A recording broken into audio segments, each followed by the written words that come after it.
Bismillahirrahmanirrahim. Assalamualaikum warahmatullahi wabarakatuh. Perkenalkan, kami dari kelompok 4 akan mempresentasikan mengenai perancangan dan pembuatan film pendek animasi 2 dimensi yang berjudul Timun Emas. Kelompok kami beranggotakan 5 orang. Yang pertama ada Maimunah, yang kedua ada Siti Ainaya, yang ketiga ada Siti Sahidatul Aska, yang keempat ada Suryadi, dan yang kelima ada Muhammad Zaki Friyadi.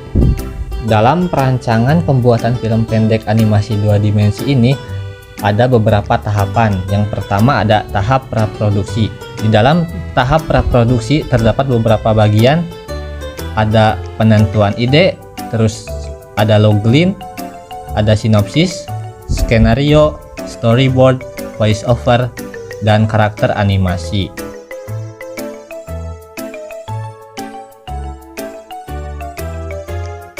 Yang pertama, penentuan ide. Penentuan ide dalam produksi film pendek animasi ini ditentukan sejak tugas pertama, yaitu setiap mahasiswa bebas memilih cerita apa saja yang masih berkaitan dengan cerita dalam kehidupan masyarakat Indonesia. Pilihan cerita bisa berupa cerita rakyat, dongeng, atau adat istiadat dan budaya yang ada di lingkungan sekitar. Dipilihnya cerita rakyat Timun Emas yang berasal dari Jawa ini karena memiliki cerita yang menarik dan informasi yang terkandung pada setiap karakternya. Timun Emas adalah salah satu cerita rakyat Indonesia yang paling terkenal. Seperti berbagai cerita rakyat lainnya, Timun Emas telah direvisi berkali-kali sehingga terdapat banyak versi dan variasi cerita rakyat.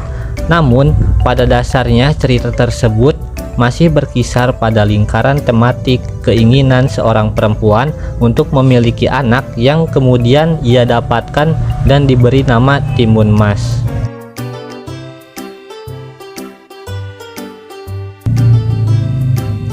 Selanjutnya yang kedua ada logline. Dalam logline berisi perjuangan Mbok Sarmi dan Timun Emas untuk mencapai kebahagiaan yang mutlak dihalangi oleh Buto Ijo. Selanjutnya yang ketiga ada sinopsis.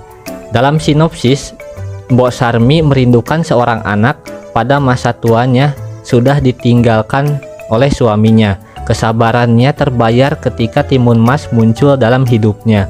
Namun sayang, Mbok Sarmi harus menepati janjinya kepada Buto Ijo untuk menyerahkan Timun Emas ketika sudah dewasa. Sanggupkah Mbok Sarmi menyelamatkan Timun Emas dari Buto Ijo yang menagih janji? Selanjutnya yang keempat ada skenario. Skenario dibuat dengan mempelajari cerita rakyat Timun Emas terlebih dahulu, kemudian menulis ulang menjadi naskah film setelah dirangkum agar naskah lebih mudah dipahami. Selain itu, skenario ini menjadi dasar pembuatan storyboard di tahap selanjutnya. Berikut gambaran skenario yang ada dalam video ini. Selanjutnya yang kelima ada storyboard. Storyboard adalah penyusunan grafik seperti sekumpulan ilustrasi atau gambar yang ditampilkan secara berurutan untuk tujuan memvisualisasikan sebuah adegan. Storyboard dalam film pendek Timun Emas ini dibuat dengan cara digambar terlebih dahulu pada kertas, kemudian dilakukan tracing agar bisa dilihat di komputer. Berikut gambar contoh storyboard yang ada dalam video ini. Selanjutnya yang keenam ada voice over. Setelah pembuatan skenario dan storyboard selesai, langkah selanjutnya adalah fase dubbing atau voice over, di mana setiap karakter disuarakan oleh pengisi suara yang berbeda. Setiap pengisi suara menyesuaikan dialog dan emosi seperti yang tertulis pada skenario. Selanjutnya yang ketujuh ada karakter animasi. Yang pertama ada karakter Timun Emas. Timun Emas adalah seorang gadis yang periang, ramah, cantik, dan bersahabat. Oleh karena itu, tokoh Timun Emas berambut hitam diikat ke belakang, memiliki senyum manis dan berpakaian seperti orang desa karena tinggal di hutan bersama Mbok Sarmi. Yang kedua ada karakter Mbok Sarmi. Karakter ini digambarkan sebagai seorang wanita tua yang tinggal sendirian di tengah hutan dengan karakter yang sedih dan penyayang. Wajah Mbok Sarmi sudah keriput dan terlihat sangat tua. Berikutnya ada karakter Buto Ijo.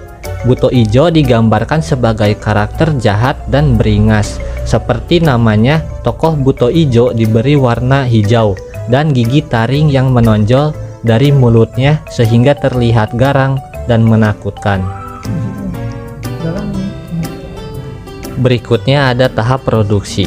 Yang pertama, proses pembuatan karakter pada aplikasi Adobe Illustrator.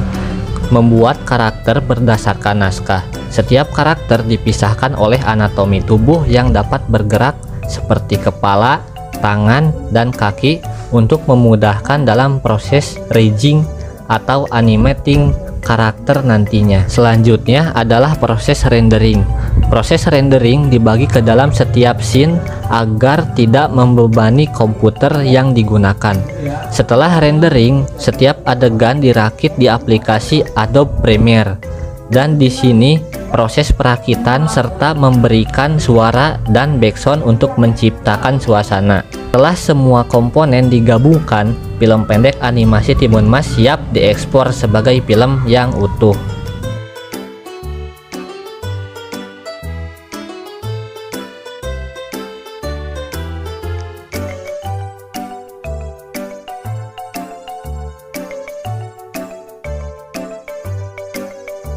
Tahapan yang terakhir yaitu tahap pasca produksi.